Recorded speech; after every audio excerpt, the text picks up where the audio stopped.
जिल्ह्यातल्या मुलांना मोठ्या प्रमाणामध्ये ही मुलं जवळच्याच मोपा एअरपोर्टवर काम करतात. कारण मी एका हॉटेलमध्ये गेलेलो होतो मोपा एअरपोर्टच्या छोट्या रेस्टॉरंटमध्ये. तिथं जो रशियन मुलगा होता तो ITI झालेला मुलगा. त्याला जर मी जर्मन भाषा शिकवली आणि त्याला जर जर्मनीला पाठवलं तर त्याला आता जो पगार मिळतो 15 किंवा 20,000 रुपये, त्याला 2.5 लाख रुपये महिन्याचा पगार मिळू शकतो. तर हे जे पोटेन्शियल आहे ते काही मनी ऑर्डर इकॉनॉमी म्हणून सिंधुदुर्ग ओळखलं जात होता. परंतु ही मनी ऑर्डर इकॉनॉमी ही स्थानिक पातळीवर मिळणाऱ्या पैशावर आधारित. परंतु केरळची जशी इकॉनॉमी डेव्हलप झाली त्याला फॉरेन रेमिटन्स इकॉनॉमी म्हणतात.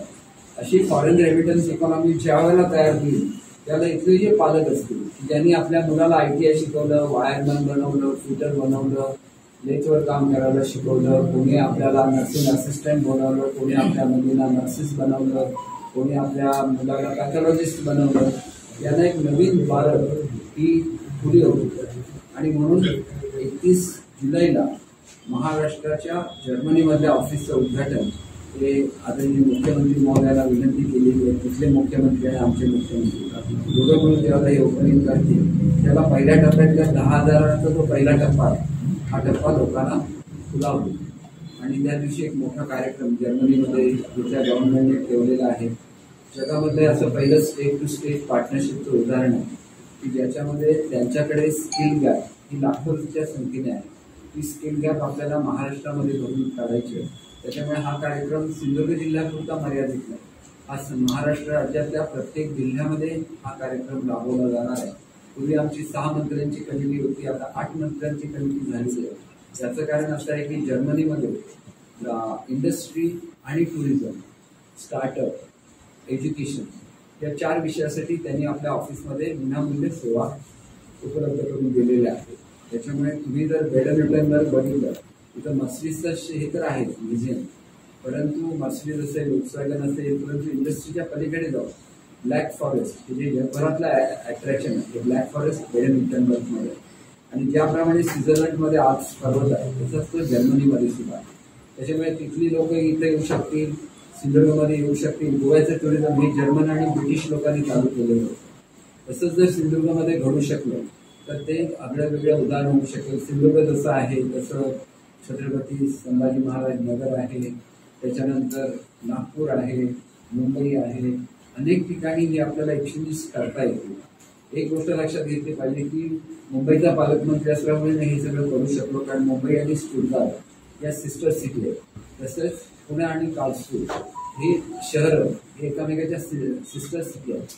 आणि आपण जो इनिशिएटिव्ह घेतला हा जर्मन लोकांना एवढा आवडलेला आहे की कार्लसरूमध्ये जे त्यांचं गोल्डन बुक असतं की त्याच्यामध्ये ठराविक लोकांच्या सह्या घेतल्या जातात, त्याच्यामध्ये सुद्धा त्या राज्याचा एक मित्र म्हणून माझी सही त्यांनी गिडाला ज्याला गेलो त्याला कार्यक्रम सुद्धा जर्मनीमध्ये केलेला आहे. शेवटी त्यांच्या दृष्टीने मॅनपॉवर महत्वाची आहे, आमच्या दृष्टीने आमच्या मुलांना नोकऱ्या मिळणं महत्वाचं आहे. आणि मी सगळ्यात चांगलं काम आयुष्यामध्ये करू शकलो हे मुलांना नोकऱ्या मिळवून देण्याचं काम आहे असं मी स्वतः समजतो. पर्यटनाचा विकास तर मी करतच राहील. शेतीचा विकास आहे.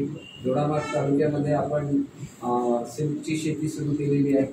ती सिल्कची शेती ही आपल्याकडे असलेल्या वनाची जी झाडं आहेत ऐन आणि तिनं याच्या झाडांवरील शेती होते आणि त्याच्यामुळे लाखो रुपये हे स्थानिक महिलांना मिळायला सुरुवात होईल.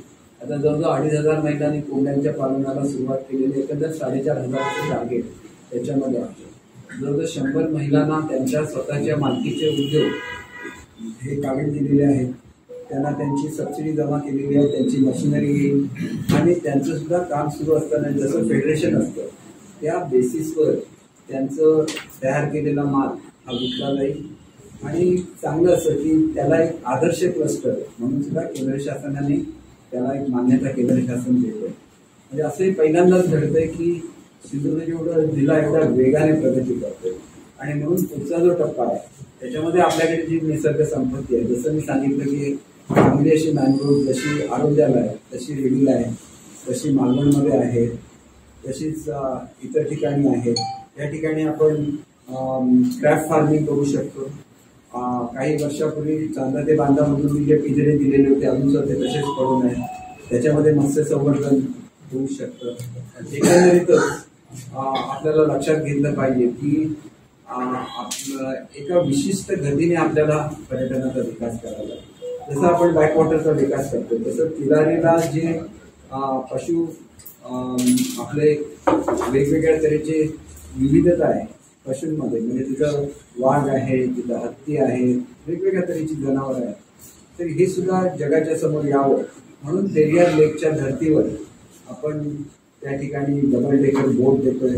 तिलारीचा जो अर्धवट राहिलेला प्रकल्प आहे त्याच्या उर्वरित टप्प्यात आता आपण मंजुरी दिलेली आहे. एकंदरीत आपण ज्यावेळेला म्हणतो की परवडेवरून आपण ज्यावेळेला जिथं जो किल्ला आहे निमतीचा, त्या निमती किल्ल्यावर जाणारा रस्ता सुद्धा मी ह्याच्यामध्ये दिलेला आहे. हा किल्ला झाल्यानंतर सुद्धा या किल्ल्यावर सुद्धा मोठ्या प्रमाणात पर्यटन हे पुढच्या काळामध्ये होणार आहे. आणि जसं निमतीला पैसे दिले तसं मालवणला जो आपला किल्ला आहे भगवंतगड, या भगवंतगडाला सुद्धा त्या ठिकाणी पैसे दिलेले आहेत. आणि एकंदर संपूर्ण जिल्ह्यामध्ये हा निधी दिलेला आहे.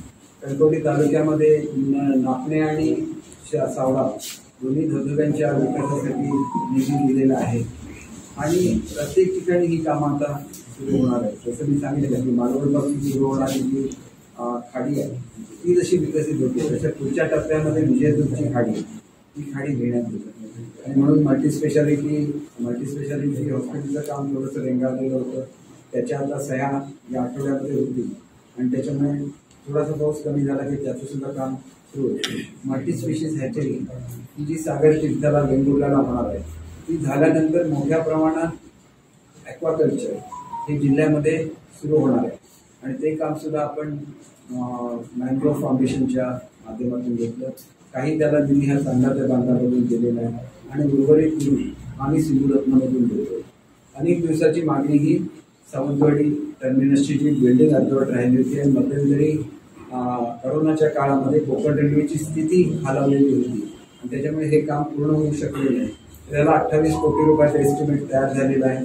सुरुवातीला जो निधी लागतो टेंडर काढण्यासाठी 3 कोटी रुपयाचा निधी लागतो हा उपलब्ध करून दिलेला आहे.